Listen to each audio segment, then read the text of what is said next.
Good Wednesday afternoon to you. Hope you're having a great day. Welcome to Sports4CLE. Plenty of Browns to talk about a little later in the show. We will be joined by Spencer Schultz of the Baltimore Beatdown podcast. We'll talk a little Ravens, get an update from down in Baltimore. But the Browns out in Berea and on the practice field. Some new faces there as well as they've signed some practice squad members. But let's take a look. Running backs, you might recognize that guy, Nick Chubb. Also in the picture, you will see Johnny Stanton, who has been brought back via the practice squad, the fullback, who has been outstanding. There, Baker Mayfield to Odell Beckham Jr. And here is Nick Mullins, the newest quarterback, signed to the practice squad as the Browns out on the field in Berea. Hi, everybody. Welcome to Sports4CLE. We mentioned Browns added 11 to the practice squad. So they signed Jamarcus Bradley, Sheldon Day, defensive tackle, Jordan Franks, tight end, Porter Gustin, defensive end, running back John Kelly, linebacker Elijah Lee, Javante Moffitt, a safety, JoJo Natson, a wide receiver, fullback Johnny Stanton, defensive end Curtis Weaver. All those were guys who were released. They cleared waivers. They re-signed with the Browns on the practice squad. They also signed Nick Mullins, quarterback, who was released by the Eagles, has started 16 games in the NFL in Kyle Shanahan's offensive system, very similar to the Browns. Let's welcome in Hayden Grove from the Plain Dealer and cleveland.com. So, Hayden, you are out in Berea, and I got to ask you, did you see any kickers not named Chase McLaughlin out in Berea working out? No, I have not. I think that's a very interesting situation. I think, honestly, people are asking me, what are the Browns' holes? What's their biggest problem? And I say kicker. I think it's definitely obvious that the Browns could find their way to another kicker. I guess, again, they're 12 days out, so there's still time to find a kicker. But no, today Chase McLaughlin out there, and I think that's going to be their guy, at least in the short term, to kick the field goals for the Cleveland Browns. The other thing that's pretty evident, Kevin Stefanski was telling the truth when he said they'd keep everybody if they could. They signed 11 of the 16 spots on the practice squad. 10 of the 11 were in training camp with the Browns. So they liked their own, and they were able to bring a number of them back. Yeah, I mean, that's obviously something that you want to do if you're the Browns. Again, you have these guys, and the Browns used to be a team that would scour the waiver wire, and, they wouldn't have the best talents. They would look for the other teams that cut players. Now, the Browns are in a situation where they're the ones that are cutting good players, and, other teams are grabbing them. So you look at KhaDarel Hodge, picked up by the Lions. You look at Colby Gossett, picked up by the Falcons. And you look at Sheldrick Redwine, going to be signed to the active roster of the New York Jets. So not even a practice squad guy, to the active roster. And the Browns cut him. So I think that goes to show you how good of a position the Browns are in. And then, then your Browns are bringing back their own because, again, if they can, they have the opportunity to keep these guys. And, we know that injuries happen and some of these guys are going to get opportunities. So definitely you want to keep guys who are familiar with your system, familiar with your culture, and guys who are talented and hardworking. All right, so Greedy Williams, Grant Delpit, Troy Hill, Sione Takitaki, Michael Dunn, and J.C. Treader all held out of practice. Some housekeeping stuff there. All right, Denzel Ward talked to the media today about how he's feeling and also about bulking up to try to get on that field and stay on the field during the regular season. Yeah, definitely just, like you said, be fresher for the season. Main focus is on week one. It was just general soreness or whatever. But, I mean, even though you guys seen that, I was still working or whatever, things you may not have seen. But I was still working. But main focus is week one. You've added some weight. You talked about in the onset. Did you see that translate to help you out on the field? Yeah, I feel good playing at the weight I played at last year or this weight that I'm at right now. But, I'm going to see over the course of the season how well it goes. But I feel it was a good mark for me to be at going into the season. Hayden, the guy, Denzel Ward, a guy we didn't see in preseason. I'm okay with that. Hopefully we can get on the field for 15, 16, 17 games and the playoffs and not just the 12 that he's been able to head out there for in the past.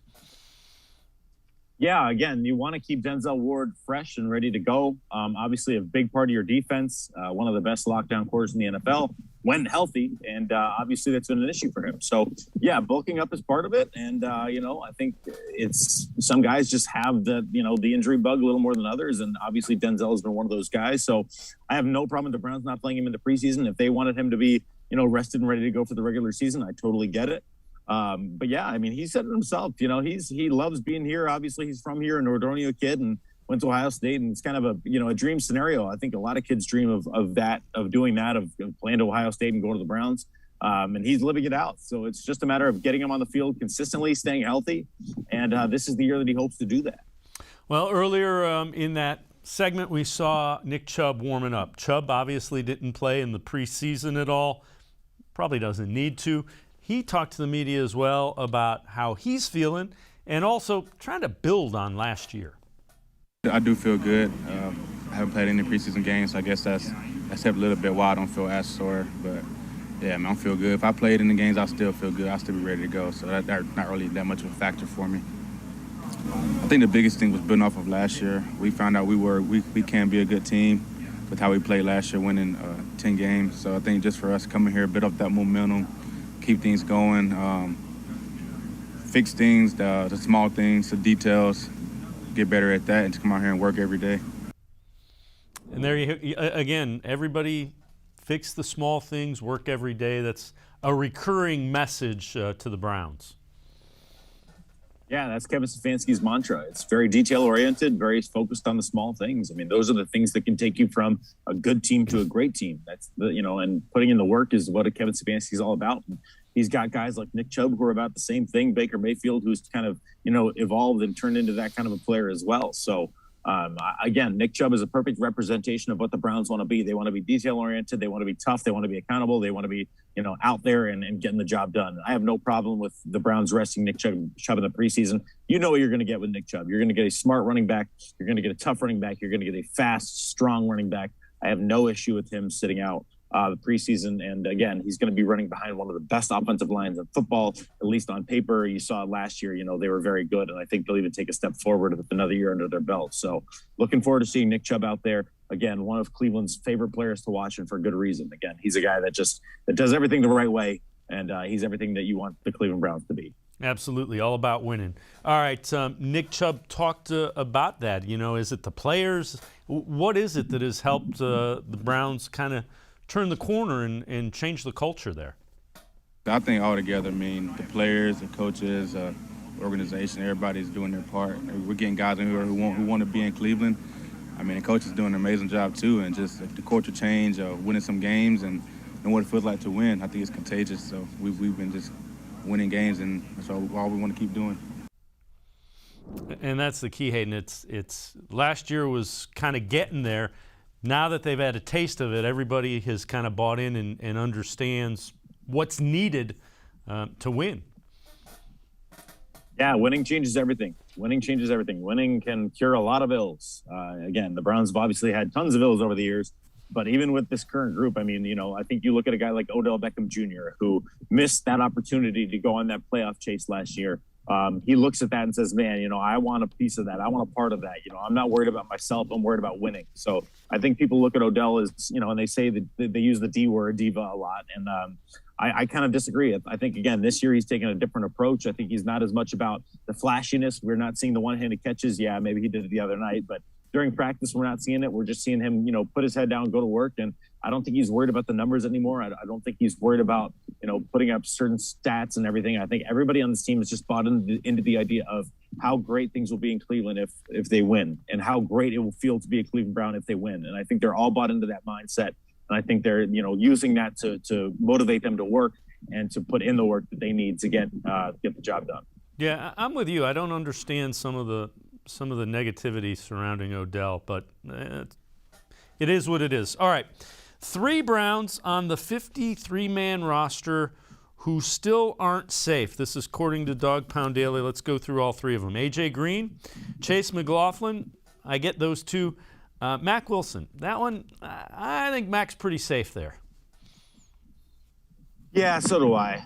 Just given that, I think he's had a really good camp. I think he's been athletic. I think he's been strong. I think he's been, he's learned and matured. And I think that for sure, I think he's safe. I really do. I think Mack Wilson's safe. Chase McLaughlin, I get. Yeah, Chase McLaughlin definitely not safe. And no kicker is safe in the NFL. That's kind of the nature of the business. And then AJ Green, yeah, I mean, they have some depth at the cornerback position. He's one of the guys that, does a good job, but could very well find his way onto the practice squad if they need, another spot filled. But Mack Wilson, I think, has earned a spot. I think Mack Wilson has earned a spot in the 53. I think he's earned a spot and earned playing time. I would say more so a guy like Tony Fields Jr. Could definitely be a guy that was cut before Mack Wilson because, again, Tony Fields has not spent a lot of time on the field, which is kind of funny given his name. I mean, he's been out with injury, and they've had to kind of get him, rolling with the playbook and rolling with the defense. So if he continues to be, have injury problems or he struggles out of the gate, I think he'd be more of an opportunity for a possible, practice squad placement than a guy like Mack Wilson, who has been out there consistently, put in the work, and has seemed to turn himself and matured and been a little bit of a difference maker for that Browns defense. Yeah, and I would say keep an eye out because you could end up with Jacob Phillips going to injured reserve now that it's short-term, Michael Dunn as well. Mm-hmm. So there's still a couple of areas where they can bring in guys. Hayden Grove from the Plain Dealer and cleveland.com and I are going to step aside, take a quick time out. On the other side of the break, biggest takeaways from the final roster and also biggest takeaways from the cuts for the Browns. Sports4CLE will dive into that on the other side of this break. Stay with us. Welcome back. Back to new friends, new classroom, and learning new things. Back to wearing shoes, man, like real shoes. Back to rushing to class. Back to having questions, lots of questions. Back to vending machine dinners. Back to too much caffeine, too late at night, but feeling like it was a night well spent. Back to pursuing your dreams and taking control of your future. Come back to go forward. Try C, where futures begin. When it comes to selling you a mattress, most retailers are handing you a long line of extra steps that drive up costs and create confusion. At the Original Mattress Factory, we simplify the mattress shopping experience by building mattresses and box springs in our own local factories and selling them direct to you. It's short, sweet, and simply makes sense. So experience more than just the mattress store. Experience an original, the Original Mattress Factory.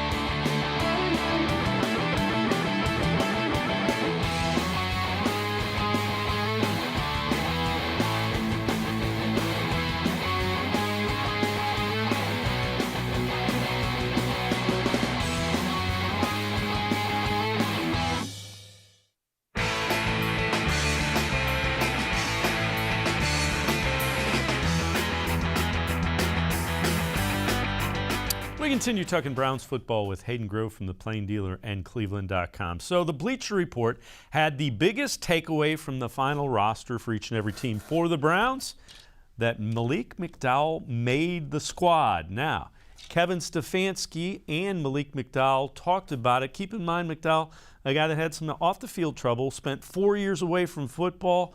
Kevin Stefanski talked about McDowell making the final 53.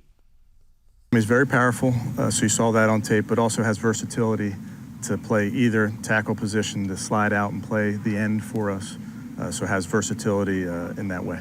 So you guys just continued to progress as camp has gone on and then showed up on the games?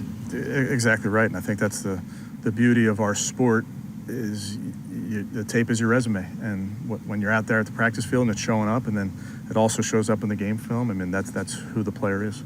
Well, I say my real hunger when my situation became what my situation was, and actually while I was behind in jail, it gave me a lot of time to think about what I wanted to do in life and where my life was heading. So that really gave me like the motivation to push to try to fight back to get back what I lost.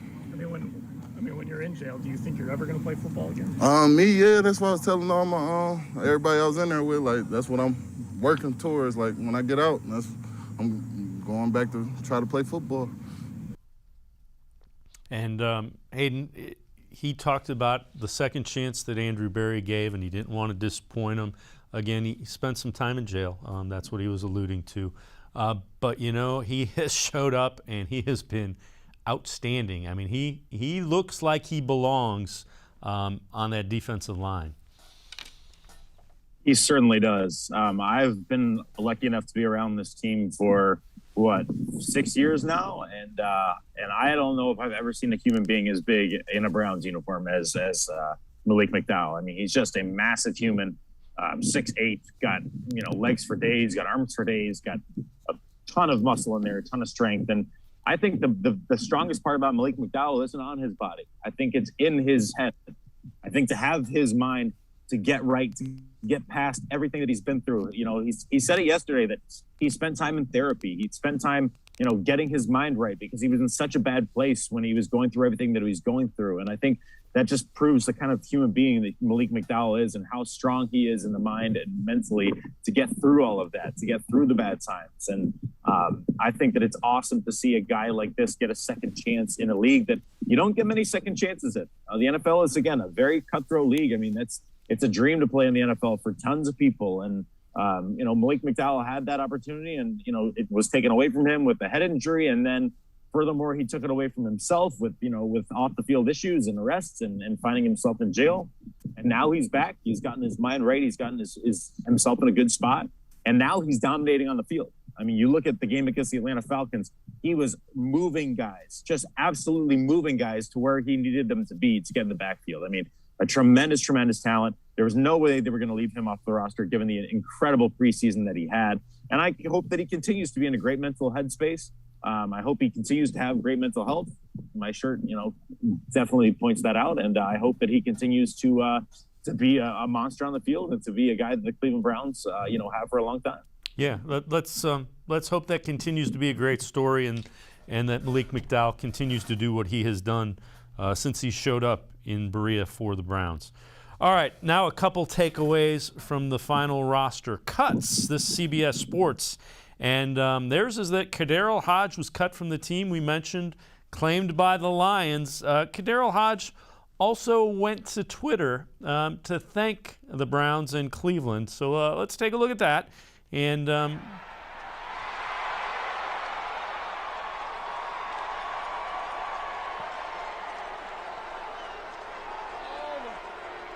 certainly a lot of fun and classy move by Hodge when the Browns let him go.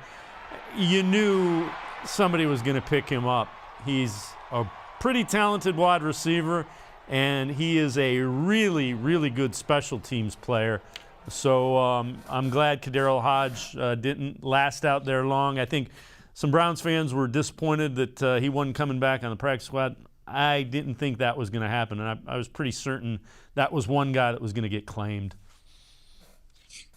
Yeah, and again, good for KhaDarel Hodge. Obviously, you want him to get to a good spot. He was a really, really good player here. Just, did everything the right way. Wasn't a hassle, wasn't a distraction, went about his business. And I think you can say that about any player that really does a great job on special teams. I think that when you look at a guy on like KhaDarel Hodge, who's a wide receiver, really did his work on special teams, I think you can just tell that the guys who excel in special teams are the guys who do it right, the guys who work hard, the guys who are there for their teammates. And KhaDarel Hodge was that. And also KhaDarel Hodge, again, made big reception after big reception for the Browns last year. I think every pass he caught was for a first down. So made big plays. Baker Mayfield, he had a really, really good connection. Just a very solid, reliable guy. I think the Browns obviously had to go in a more youthful direction because they really like Anthony Schultz. They love his Olympic caliber speed. I mean, it could honestly be the fastest player in the NFL, maybe close to Tyreek Hill.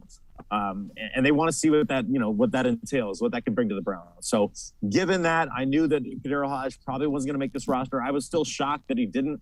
I thought maybe they could find a way to keep a lesser number of offensive linemen or even a lesser number of running backs or whatever the case. But again, Demetric Felton, Anthony Schwartz, that's the reason KhaDarel Hodge isn't on this roster. But he goes back to a John Dorsey team. Detroit Lions, obviously, John Dorsey in that front office over there. John Dorsey picks him up. John Dorsey picks up Austin Seibert for the Lions. So we'll see how that works out. It didn't necessarily work out well for Seibert in Cleveland, but certainly KhaDarel Hodge had a really nice impact here for the Cleveland Browns.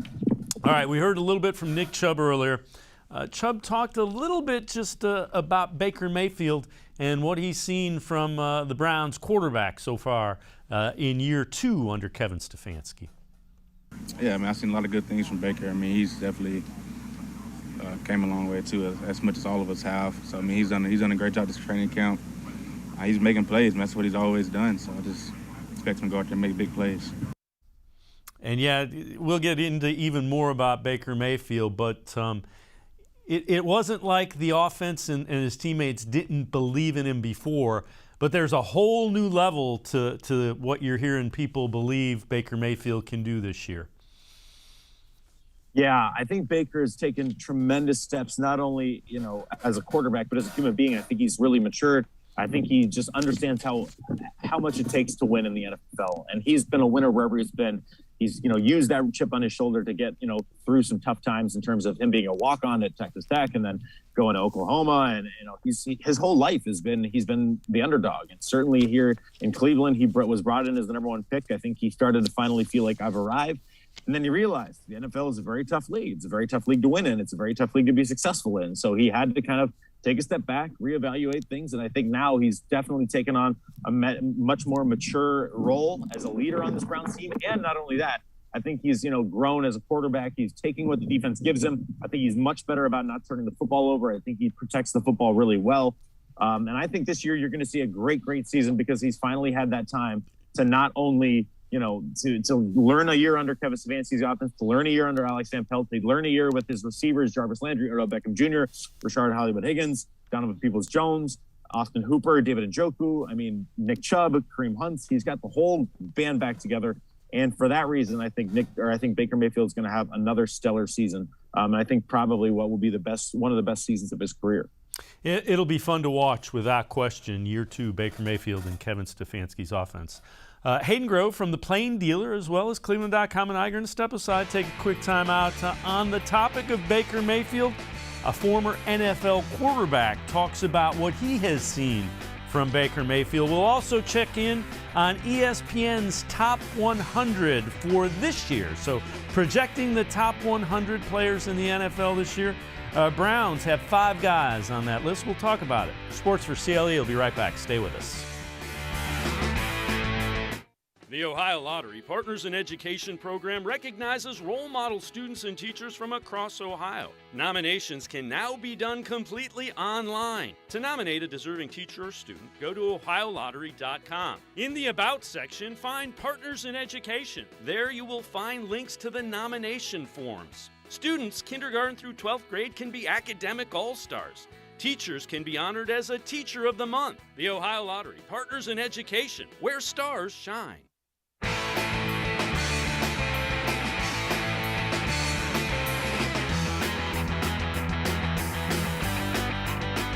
Sports4CLE continues. Just before the break, Hayden Grove and I were talking about Baker Mayfield and what we expect from him in year 2. Chris Sims, former NFL quarterback on Peacock Sunday Night Football, talking about Baker Mayfield and what he saw from him in those 2 series against the Falcons.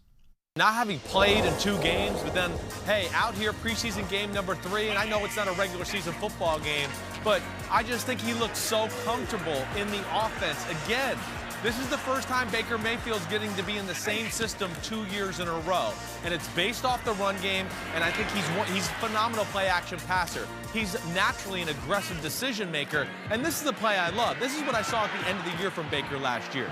No time to make a decision. I know where to go with the football. I know this offense. And then putting the ball in spots where only his guy can get it. I just think big things for this Cleveland offense between the running game, the two-headed monster at running back, Odell Beckham Jr. to go along with that. We haven't seen him really unveiled when this offense has been comfortable and Baker Mayfield feels good. So, I mean, the sky's the limit for the Browns. I really expect them to be a major player all year long. I think you guys do too. And Hayden Grove, what I thought was he just looked so much more in command of what everything that was going on. There was more emotion, but and I know it was only 2 series. First series was okay. Second series, I mean, it looked like he owned the offense to a level that, and he was pretty good last year, but to a completely different level. Yeah, he said it himself after I think it was during the game. He said it's night and day, his understanding of the offense between this year and last year. I mean, last year, you're dealing with Zoom meetings, you were dealing with COVID, you were dealing with a new head coach, you were dealing with a new offensive coordinator. You were dealing with a lot of new things. And now, again, you have a lot of continuity. So I think Baker Mayfield should be in a position where it is night and day. And that's certainly going to help him. And that's why I really believe that on top of everything else, that he is going to have a really, really, really big season for the Cleveland Browns. I think, again, the comfortability, the offensive talent he's with, the continuity. I think he's put in a lot of work. And now that they're able to have in-person meetings, not that Zoom meetings couldn't get the job done, but in-person meetings certainly are a little more easy to understand and to kind of, pick a brain instead of, being on a Zoom call. So I think, again, Baker Mayfield should have a much better understanding of that offense. And as he said, it's been night and day from last year to this year. So it doesn't surprise me that he looked to be in command on Sunday night. ESPN.com had the top 100 players for the upcoming season. Patrick Mahomes, number 1. Aaron Donald, number 2. Aaron Rodgers, number 3. Now we get into 5 Browns. Myles Garrett, highest of the Browns, at number 11. Nick Chubb at 54. Denzel Ward at 56. Baker Mayfield, 86. And Joel Bitonio, 93. So Garrett knocking on the door of the top 10, and I wouldn't be surprised if he moves up even higher than that. Yeah, I mean, I'm kind of surprised with some of those. I think Nick Chubb, that's really high for Nick Chubb. I mean, you're talking about a top 5 running back. I mean, I think the NFL had him at or I think it was maybe a players. Yeah, it was a players poll. I saw something. Players poll, yeah, had him at like 24, 26. That's much more in the range. Nick Chubb at 54 is way too high. I think Myles Garrett was also 15 in that players poll, so 11 is probably better for him. I think Baker Mayfield maybe a little better than 86, but I understand it. Denzel Ward definitely should be in there, but yeah, I mean, definitely there are some players that should probably be closer to different numbers than where they are in that ESPN poll. So ESPN also has one of the offensive linemen, Joel Bitonio, cracking the top 100 that the NFL players, it was NFL Network, NFL.com didn't voted on by the players. They didn't.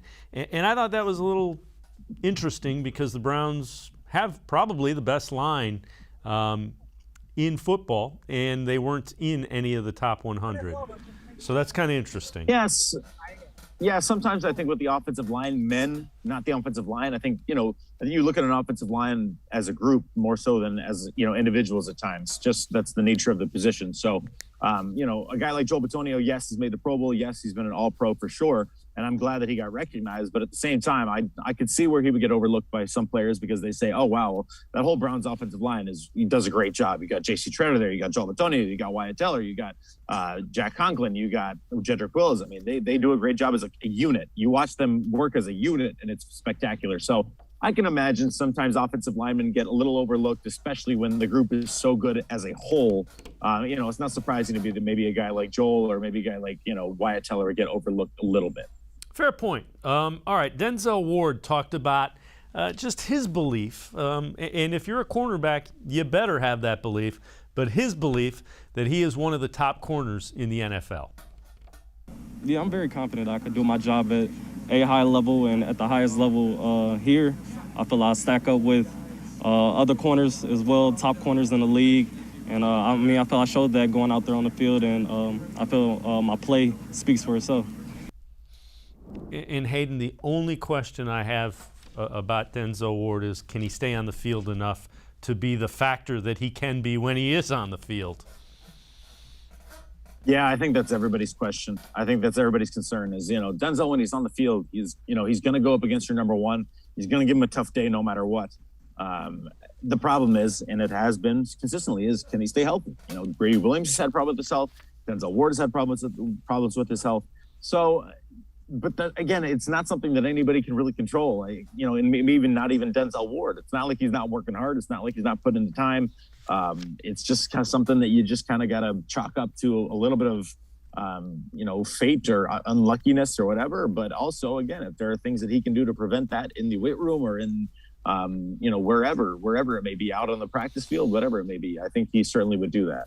But Denzel, again, I think he certainly has the belief that he's one of the best corners in the league, and he said it himself, and I completely agree with him. I think, again, he can lock up anybody. He's got the athleticism.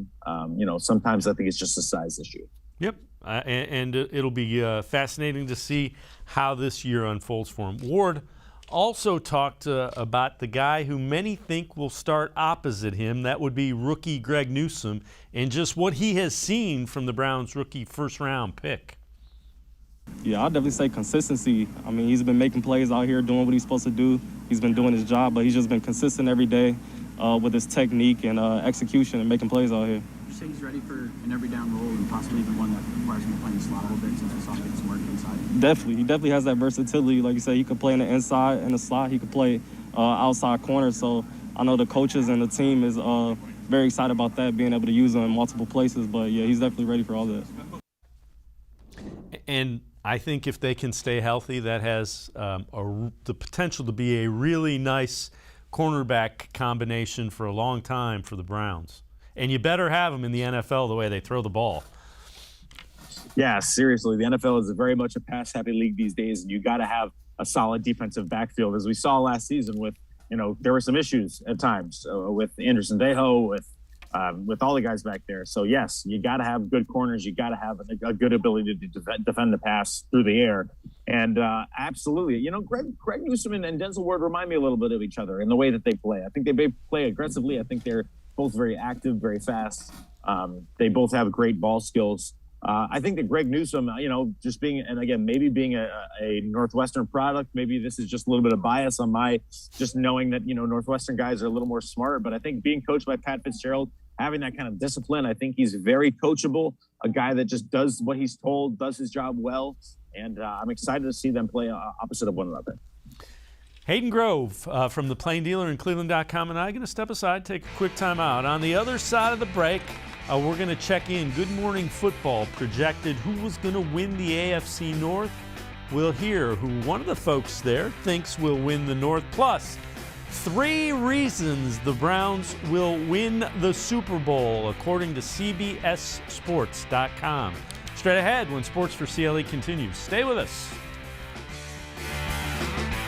When it comes to selling you a mattress, most retailers are handing you a long line of extra steps that drive up costs and create confusion. At the Original Mattress Factory, we simplify the mattress shopping experience by building mattresses and box springs in our own local factories and selling them direct to you. It's short, sweet, and simply makes sense. So experience more than just the mattress store. Experience an original, the Original Mattress Factory. The Ohio Lottery Partners in Education program recognizes role model students and teachers from across Ohio. Nominations can now be done completely online. To nominate a deserving teacher or student, go to ohiolottery.com. In the About section, find Partners in Education. There you will find links to the nomination forms. Students kindergarten through 12th grade can be academic all-stars. Teachers can be honored as a Teacher of the Month. The Ohio Lottery Partners in Education, where stars shine.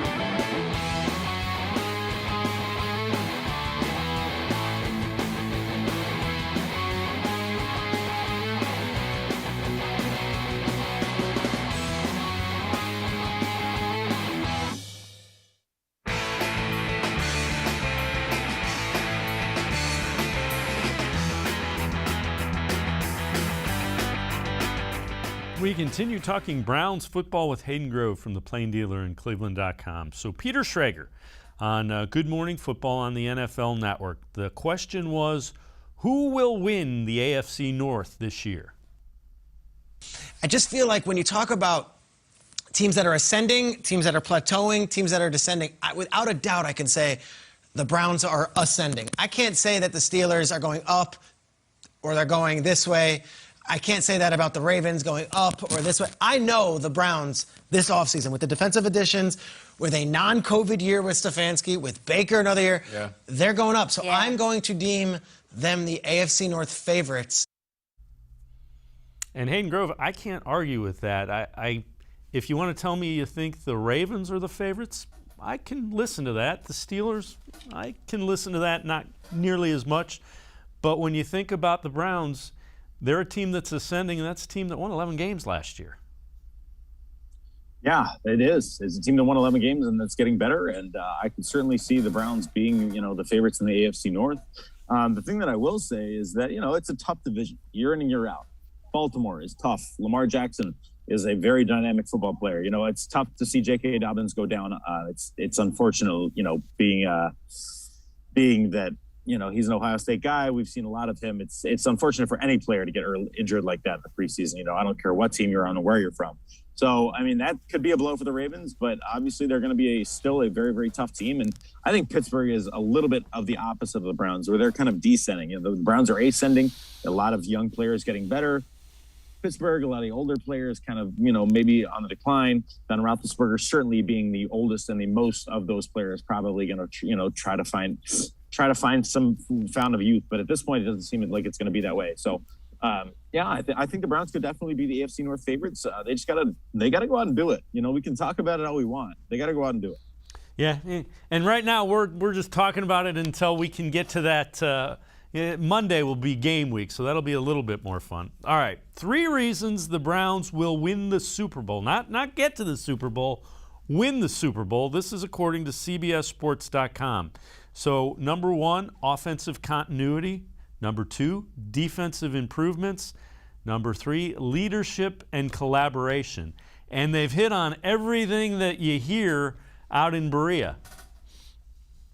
And that still might not be enough. Yeah, no, you're right. A team like the Kansas City Chiefs, you got Patrick Mahomes, the best quarterback out there. He's got an amazing system with continued continuity with Andy Reid. He's got some weapons with Tyreek Hill, with Travis Kelce, with Clyde Edwards-Helaire. In Buffalo, you got more continuity with Sean McDermott. You got Josh Allen. You got Stephon Diggs. You got some talent over there. But you're right. The Browns definitely have all of those things. They have that continuity. They have that ability to continue to learn one another. They have leadership. I think Baker Mayfield, like we talked about, has taken huge steps in the leadership factor. You have, guys who are, like they said, smart, tough, accountable. And then Nick Chubb, that offensive line. Your defense is, you're right, a ton of improvement there in terms of not only in free agency, but be it, guys improving, getting more experience. So the Browns, yes, I think that the Browns, there is an opportunity there for the Browns to win the Super Bowl. Now, that does not mean that I'm saying that the Browns are going to win the Super Bowl, but certainly there are reasons that they could win the Super Bowl. Yes, absolutely. Yeah, and you can talk about it legitimately without chuckling or any of that. And you're right, it's not going to be easy.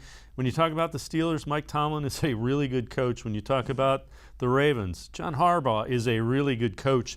And you know what? You can start saying that about Kevin Stefanski. The only thing is the sample size isn't great enough, but the Browns are well coached, and you understand, you can see what they're thinking, the way they're building things. So there's a plan that you can kind of understand.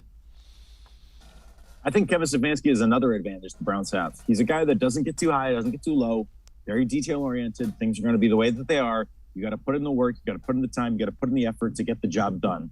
And I think Kevin Stefanski, given his brain, the way that it works, he's an incredibly smart and intelligent guy. I think he's definitely another reason why the Browns could very well win the Super Bowl. All right, before I let you go, Denzel Ward talked about the defense this year and what Joe Woods and those guys on the defense want to see. He set the tone, like you said, definitely points aloud. His guys doing their job, and that's what we try to go out and do every time we step out on the field, do our job, because when we do our job, we win. So, just about executing that, and everything else will take care of itself at the end of the game. And again, it's very focused. Don't worry about anything. Worry about what you're supposed to do, where you're supposed to do it, how you're supposed to do it. And it's good to hear that. Now, again, they have to go out and do it, but you're hearing all the right things. Yeah, you are, and you're right. It's all about doing it. I mean, that's what Kevin Stefanski preaches: is all bite, no bark. So they're not talking about it. They're not necessarily going out and saying, "Hey, we can talk all we want." They just, here's what we have to do. We got to go out and do it. It's not about talking about it. It's about executing it, and it's about going and doing the work, putting in the work, being smart, being tough, being accountable, being somebody who's very detail oriented and working in a smart and a hard way. And I think the Browns are doing just that. So it's time to go out and see it. We got no games until Kansas City, and that's the real thing.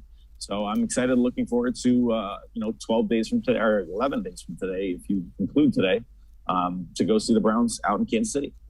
Hayden Grove from the Plain Dealer and cleveland.com. Out in Berea. Hayden, appreciate the time and the insight. Great stuff as always. Thanks very much. Thank you, guys. Appreciate it as always. All right, Hayden Grove from the Plain Dealer and cleveland.com. We're going to step aside, take a quick time out. On the other side of the break, we will be joined by Spencer Schultz, the Baltimore Beatdown podcast. Get an update on what's going on with the Baltimore Ravens, one of the teams the Browns will have to battle in that AFC North. Sports4CLE will be right back. Stay with us. Welcome back. Back to new friends, new classroom, and learning new things. Back to wearing shoes, man, like real shoes. Back to rushing to class. Back to having questions. Lots of questions. Back to vending machine dinners. Back to too much caffeine, too late at night, but feeling like it was a night well spent. Back to pursuing your dreams and taking control of your future. Come back to go forward. Try C, where futures begin. The Ohio Lottery Partners in Education program recognizes role model students and teachers from across Ohio. Nominations can now be done completely online. To nominate a deserving teacher or student, go to ohiolottery.com. In the About section, find Partners in Education. There you will find links to the nomination forms. Students, kindergarten through 12th grade, can be academic all-stars. Teachers can be honored as a Teacher of the Month. The Ohio Lottery Partners in Education, where stars shine.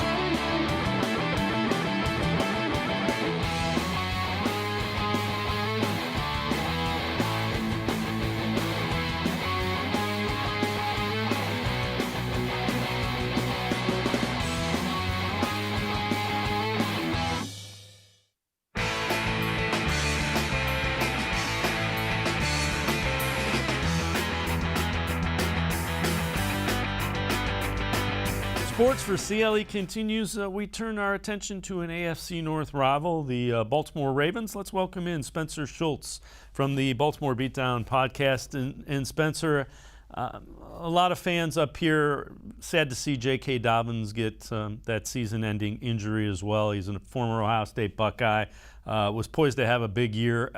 How did the Ravens handle that, just knowing that guy is not going to be able to play all season? Well, it's a really difficult situation. You go into the season imagining that you're going to be deploying this two-headed monster that you had last year. J.K. Dobbins led all running backs in yards per carry last year. He was part of an exclusive club that featured Eric Dickerson, Walter Payton, and a few others. I think 5 running backs, 4 of which were Hall of Famers, that had 6 yards per carry and 9 touchdowns in their rookie season. So it's a big loss, and it's tough to shoulder when Dobbins is one of your most explosive playmakers in terms of being able to generate 20-plus yard plays through sheer athleticism and being able to be an explosive play guy, aside from Lamar Jackson. So it's a loss. The Ravens do have Gus Edwards, who they're extremely confident in. Tyson Williams was the standout of the entire preseason, running back that had some injury problems in college at USC and then BYU, ends up in Baltimore on the practice squad, lights up the preseason. So it was a right place, right time for Tyson Williams, who now will be thrusted into a second string kind of spell running back role for this team. But they're going to lean on Gus Edwards. You're going to test and see how much tread you can put on, or I guess you can have on Gus Edwards' tires. He's going to have to shoulder a really heavy workload. I wouldn't be surprised to see the Ravens look elsewhere and bring in a veteran running back, guys like Royce Freeman available around the league, Wayne Gallman right now as well, guys that are solid in pass pro. Wayne Gallman can contribute in a multitude of ways. So they do also have Justice Hill there, who they like as a third down back and a receiving threat and a guy who can do some things on the perimeter. He's a key special teams contributor as well. But for now, it's going to be Gus Edwards and a little bit of Tyson Williams, and that's going to have to get it done. Of course, playing in Greg Roman's offense and taking handoffs from Lamar Jackson is going to make a lot of guys who might be average elsewhere look like stars. The Ravens have the highest rushing yards expected per carry of any team in the NFL.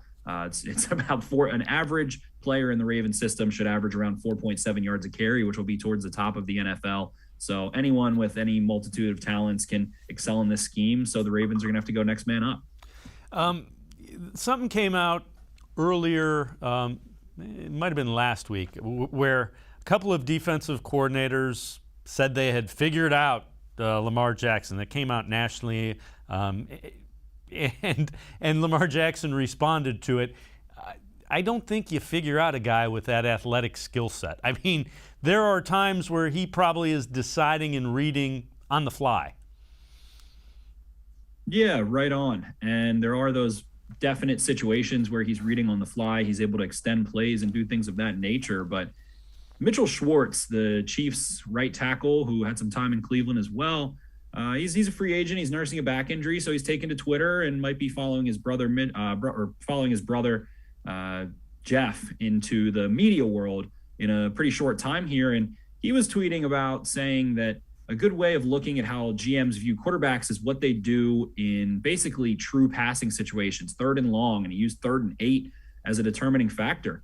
And Lamar Jackson has been among the best quarterbacks on 3rd and long over the last 2 seasons, something people don't realize. He was even better last year than he was in 2019 on 3rd and long. He completed 30 of 43 passes for 409 yards, 3 touchdowns, 1 interception. He had the highest EPA on 3rd and 8 or longer in the NFL, estimated points added. He has not had a wealth of receiving talent that can line up on the boundary and create mismatches out there and win one-on-ones. He's got Marquise Brown and Mark Andrews, but guys like Willie Snead and James Prochet and some younger receivers, Seth Roberts is actually 3rd since 2019 combined in catches as a boundary receiver for the Ravens, and he wasn't even in Baltimore in 2020. So considering how good Jackson's been in true passing situations, when you take away play action, you take away the threat of the run, he has been outstanding. That doesn't even take account what he does against the run as well. So the passing statistics are all strictly passing. I believe he scrambled 10 times, gained 3 first downs. And people will look at someone like Patrick Mahomes and say, oh, wow, well, he's so great in true passing situations. Well, guess what? Patrick Mahomes scrambled 10 times for 4 first downs last year. So he runs the ball as well, has the threat of his legs. And I think that looking at what Lamar Jackson does in dire situations, looking at what he does with the game on the line, looking at what he does when things aren't going his way, his ability to respond. You want to go back to that brutal Bills playoff game last year. Does he throw an awful pick 6? Yes. Bad decision there after a play that should have been a touchdown the play prior, but he also faced a 3rd and 19 from his own 5-yard line, throws a 22-yard dig route to Marquise Brown in a 35-mile-an-hour winds, gets him the ball, moves the chains, drives the Ravens down the field for a score. So there's always context missing, and you can use statistics in certain ways. You can always skew statistics to fit a narrative and do things of that nature. But at the end of the day, it's not fun to game plan against Lamar Jackson. He is a much better passer than anyone has been. Well, many people have been willing to give him credit for. He leads the NFL in touchdown passes in 2019, yet gets dubbed a running back still after years of being successful. So if you think Lamar Jackson is there's going to be some magic recipe, it's having a really effective defense that can crowd the middle of the field, but there's only a handful of them in the NFL. So sometimes good quarterbacks struggle against good defenses. Yeah, and you know what? Lamar Jackson's a guy that makes coaches look really good. He does things you just can't teach. Are the receivers getting healthy? We see, they were banged up for a little bit. I saw some guys are back. How is the receiving core as far as health goes? So Marquise Brown and Sammy Watkins are both back at practice. The Ravens kind of shut down a lot of their receivers They were really beat up. They only had 6 of 12 at one point in camp. Marquise Brown suffered a hamstring injury. I saw about 10 feet in front of me at training camp on the second morning of training camp. So he didn't get any time throughout camp with Lamar, but third year in the system, those two train together all the time. Watkins, he's never really been hurt in games. He tends to get beat up in practice. So I think trying to limit his practice reps was a wise idea to let him get fully healthy ahead of the regular season, try and slow things down for him. Then you've got Rashad Bateman, who is still recovering from groin surgery. It has not been determined whether he will start the season on the IR, meaning he will miss at least the first 3 games of the season, or if they'll try and keep him and see if he can be active there in week 2, week 3, while Miles Boykin has missed pretty much all of training camp and is on the IR for the first 3 weeks. So they're going to be relying on Brown, Watkins, Devin Duvernay, James Prochet, and Tylan Wallace, who had a really strong preseason and is kind of an under-the-radar 4th-round pick that could have a really large role as a perimeter receiver in this offense. We talked about the revamped offensive line last time you were on. How has that line looked, and do you expect good things and big things from the line? So the offensive line has regained Ronnie Stanley, their all-pro left tackle who suffered a broken ankle last year, which is fantastic news. You never know if he's going to have to miss some time. Every practice that he has, every rep he gets is going to knock off a little bit of rust. He does look sturdy. He looks like he's got to shed a little bit of weight, kind of get fully into tune, which I expect might take, a month or two. A guy coming off of a major injury. Alejandro Villanueva has started to look much cleaner on the right side, making the transition from a left tackle for 6 years in Pittsburgh over to the right tackle in Baltimore. Bradley Bozeman has started to look really sharp in reps where he has Kevin Zeitler next to him. And the Ravens are still not announcing their plans. They usually keep it pretty close to the cards, what they want to do in terms of undecided starters heading into week 1. Ben Cleveland missed some time there. Ben Powers, who is a third-year guard out of Oklahoma, started a few games last year, took the first team reps in the final preseason game, and Tyree Phillips has taken a lot of time there too as well. So either one of the Bens or Tyree Phillips will be starting there. It feels like it might be Ben Powers going in, a guy who has game experience and has a nice anchor in pass pro and is able to do some things. So feels like this line is going to be a work in progress, and they might be peaking at the right time towards November, December, as they have some continuity and if they're able to stay healthy. Spencer Schultz from the Baltimore Beatdown podcast and I are going to take a quick time out. On the other side of the break, we'll talk about the defense and some areas of concern for the Ravens. Sports4CLE. We'll be right back. Stay with us. Welcome back. Back to new friends, new classroom, and learning new things. Back to wearing shoes, man, like real shoes. Back to rushing to class. Back to having questions. Lots of questions. Back to vending machine dinners. Back to too much caffeine and too late at night. But feeling like it was a night well spent. Back to pursuing your dreams and taking control of your future. Come back to go forward. Try C, where futures begin.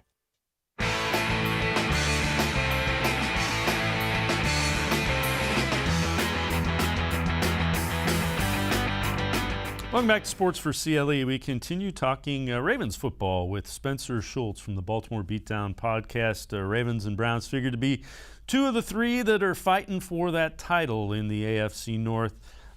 Spencer, how has the defense kind of revamped? Some guys, different names, different look. How has that revamped defense looked for the Ravens so far?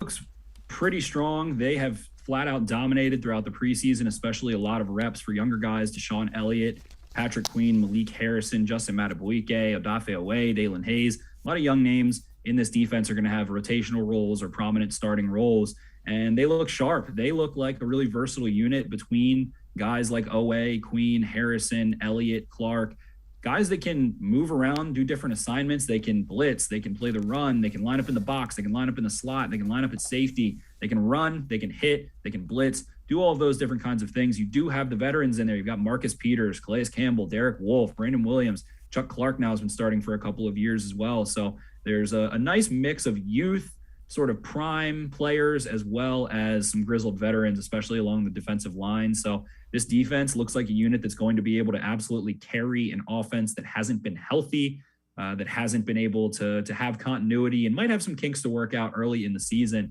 So if the Ravens, aren't able to be putting up 28, 29, 30, 32 points like they have the last couple of years right out of the gate against the Las Vegas Raiders, the Chiefs, the Lions, the Broncos over that first month, the defense will probably be able to carry them in at least 2 or 3 of those games. So I don't think this offense needs to be perfect coming out of the gate, and the defense is going to be able to take advantage of some more inept offensive lines. The Raiders, for instance, they've got 4 new starters on their offensive line. Some of those guys are really young. The Lions obviously have a whole new coaching staff and a big turnover there. And then the Broncos, Teddy Bridgewater is not really scaring the lights out of a team that is regularly facing Patrick Mahomes, Ben Roethlisberger, Baker Mayfield, Josh Allen, Ryan Tannehill, and some sharp AFC quarterbacks. So this defense looks like a unit that's going to be able to be very balanced, complete, deep, and give teams problems. From the Ravens' perspective, how competitive is this AFC North going to be? I mean, this is going to be a brutal division, I think. Is that kind of the sense with the Ravens and Baltimore as well?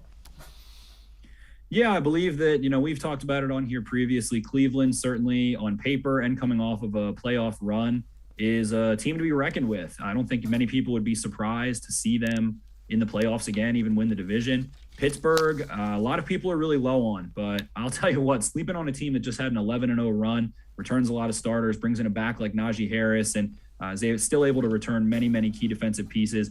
Not a great idea. They lose Bud Dupree. People make a bunch of noise about that. They brought in Melvin Ingram. They also have Alex Highsmith there, so they're going to be able to replace Bud Dupree pretty effectively. And I feel like Pittsburgh is going to give teams problems. And hey, the Bengals might not be a playoff team, probably won't be. And who knows, maybe they only win 3-4 games, but their defense should be mightily improved. Joe Burrow coming back could be rusty early on, but moving into the second half of the season, you expect to see him get back to form. Their offensive line's made some major strides. They also have playmakers. And I just think that the Bengals defense is going to be a little bit more formidable than people realize. They've invested heavily at getting depth and balance on that defense. So this is one of, if not the toughest divisions in football. Looking at the NFC West as well to probably compete for that title. And with 7 playoff seeds again, would anyone be shocked to see Pittsburgh, Cleveland, and Baltimore take 3 of those spots again? I don't think so. It happened last year, and it feels like it's going to happen a couple times in the next couple of years. When you look at it, biggest concerns for the Ravens, as you get ready for the regular season a week from Sunday, what are the biggest concerns you think the Ravens have? They have a lack of tackle depth. If Ronnie Stanley, heaven forbid, is unable to get back to form or needs to miss some time, if Alejandro Villanueva goes down or struggles, they don't have a clear third tackle at all. I think that's definitely a huge area of concern for them. They also would love to have Sammy Watkins, Rashad Bateman, and everyone healthy. So I think it's just the general health and how long it might take this offense to tune some things and get fine-tuned and become a well-oiled machine. They do have, no divisional games early in the season. There's that big stretch where in a 3-week period, I believe 12, 13, and 14th week, the Ravens have to go to Cleveland, at home against Pittsburgh, and then to Cleveland. So that's going to be a really tough stretch in deciding the division. So that's going to give them plenty of time to work out some kinks as long as they can stay healthy. But I would just say that, obviously J.K. Dobbins going down and this offense not having a really deep tackle situation are definitely huge concerns. But as of now, all 5 projected offensive linemen to start the season are healthy. They have Gus Edwards ready to roll. Mark Andrews is there. Hollywood Brown is there. So the Ravens return many, many pieces on offense, as well as bringing in Zeitler, bringing in Villanueva, and moving Bradley Bozeman to center. So this offense has the capability to be better than they were last year, especially a couple weeks down the road. But at the end of the day, injuries tend to decide a lot more than people realize, and the Ravens couldn't really afford a tackle injury right now, as well as at a couple other key offensive positions. So staying healthy is probably the biggest concern. Yeah, that's got to be echoed across the NFL. It is a physical and brutal sport at times. Before I let you go, any word on Lamar Jackson extension? I'm assuming it's going to get done. It's just a matter of when. Do you think that goes into the year for Lamar, or do you think they get it done here in a hurry? Feels like that might have taken a little bit of a backseat for the time being, considering the COVID situation and considering a lot of other obstacles they have. But I'm sure it's definitely still something that's on the forefront of their mind coming here down the road. I wouldn't be surprised to see it happen in season. And if not, I think it'll get hammered out pretty early into the off season. But if I had to put money on it, I'd say that this gets done in season at some point, and the Ravens have Lamar Jackson for the long term. Spencer Schultz from the Baltimore Beatdown podcast. Spencer, thanks so much for joining us. I know you're busy with cut down day and practice squad day, so appreciate the time and the insight as always. Thanks very much. Thank you. It was a pleasure coming on, and I'll talk to you guys soon. All right, appreciate it. Spencer Schultz, Baltimore Beatdown podcast, talking Ravens football. That'll do it for this edition of Sports for CLE. We will see you again tomorrow, 4 o'clock. Scheduled guests, Scott Patrak, Browns beat reporter from the Elyria Chronicle-Telegram, and Marissa Contepelli, reporter for the Cincinnati Bengals. We will see you again tomorrow at 4 on Sports for CLE. Have a great night, everybody.